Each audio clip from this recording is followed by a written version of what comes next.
Okay, I talked a little bit in previous videos about how strength training, especially squats, have been ineffective for increasing speed. So this training session is an example of a sprinter's strength training session that I would use after a sprint session earlier in the day. Starts off with extensive jump method. As you saw there, they were just toe bounces for 10, short rest, and then squat jumps for 10. This is all in the extensive regime of work. It's not intensive, it's aimed at activating the nervous system and increasing sort of the high speed strength.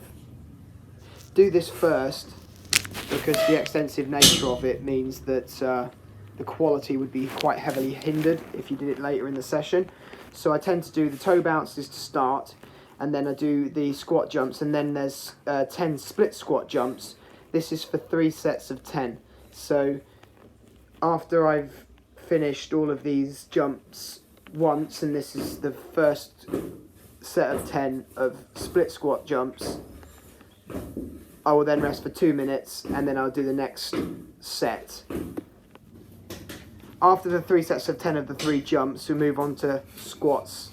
So it's not like I'm saying squats can never be used, but it's how they're used. This is the big compound movement for the strength, maximum strength. So it's a full back squat, and the key thing is to rack the bar between each rep, so that each repetition is of maximal quality. Because remember, extra muscle size is not going to make you run faster. It's simply about how much force your quads and hamstrings and key movers can produce.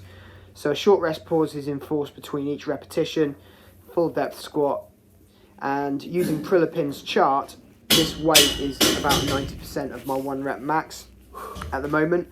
So I perform 9 repetitions total. You can work out, type in Prilipin's chart on Google, and you can get the chart, and it will show you how many repetitions you should be doing in any one percentage of your 1 rep max. So if you're lifting 90 to 95% or even 100% of 1 rep max, the rep range tends to be 3 to 9. So this is the final set, final repetition of this set, and then we move on to the single leg focus, which is the Bulgarian Squat. This is for 3 sets of 5 on each leg. The reason, again, it's all ordered in the way that allows proper quality.